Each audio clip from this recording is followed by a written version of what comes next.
Il y a certains d'entre nous, c'est le culte aux idoles qui nous a détruits. Nous ne nous prosternons pas devant des images, mais nous donnons notre temps à d'autres dieux. Pour certains, leur téléphone est devenu leur idole. L'idole, c'est tout ce qui réduit votre amour pour Dieu. L'idole, c'est tout ce que vous considérez comme alternative à Dieu. Je veux que Dieu m'aide, mais si l'aide ne vient pas à temps, je ferai ceci. Je crois en Dieu pour avoir de la provision, mais au cas où la provision ne vient pas de Dieu, eh bien, je m'arrangerai pour l'avoir moi-même. Toutes les fois que vous avez d'autres alternatives pour vous aider, toutes les fois que vous avez des opportunités ou alternatives pour résoudre des problèmes en dehors de Dieu, ces alternatives sont devenues votre idole. Il y a beaucoup d'entre nous qui sont liés par le joug du culte aux idoles. La Bible dit dans 1 Jean 5, 21, « Ô petits enfants, gardez-vous des idoles. » Le premier des avantages quand vous adorez les idoles, c'est que vous êtes exposé. Vous êtes nu. Tout ce que vous gagnez en adorant les idoles, vous les perdez au profit des idoles. Si vous utilisez un idole à travers des opérations diaboliques, à travers un idole, vous avez eu un emploi, vous perdrez cet emploi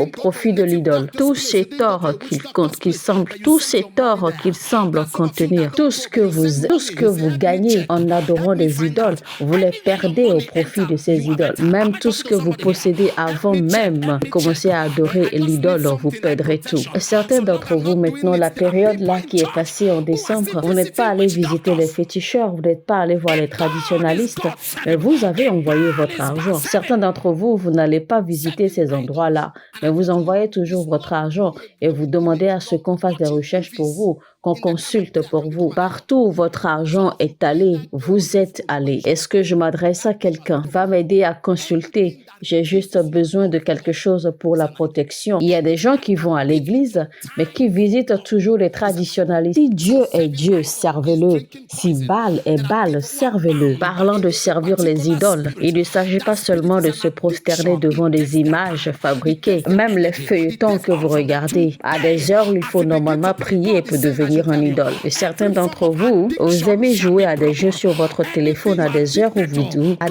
où vous êtes censé être en train de prier, à des heures où vous êtes censé prier, à des heures où vous êtes censé prier. Ces jeux-là sont devenus des idoles. Tout ce qui réduit votre amour pour Dieu est un idole. Tout ce qui compétit avec votre temps pour Dieu est un idole. Alors, servir les idoles, c'est boire du poison. Il y a des gens qui sont liés par des esprits particuliers et ces esprits, c'est une addiction qui bouffe de leur temps, qui bouffe de leur énergie, qui leur prend tout. Mais aujourd'hui, quand nous allons commencer à prier, Dieu me dit de vous dire: toute forme d'addiction sera brisée. Tout ce à quoi vous êtes addict, Dieu vous donnera la grâce d'abandonner. Les addictions seront brisées. Les addictions seront brisées. Les addictions seront brisées. Les addictions seront brisées.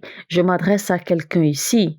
Ça peut être la pornographie, ça peut être la masturbation, ça peut être toute forme de pensée négative, ça peut être des désirs malsains, ça peut être le vol, ça peut être la nécromancie, ça peut être la cupidité malsaine, ça peut être n'importe quoi. Quand nous allons prier, ce sera brisé, ce sera brisé, ce sera brisé, ce sera brisé. Si votre amen est le plus fort, c'est à vous que je m'adresse.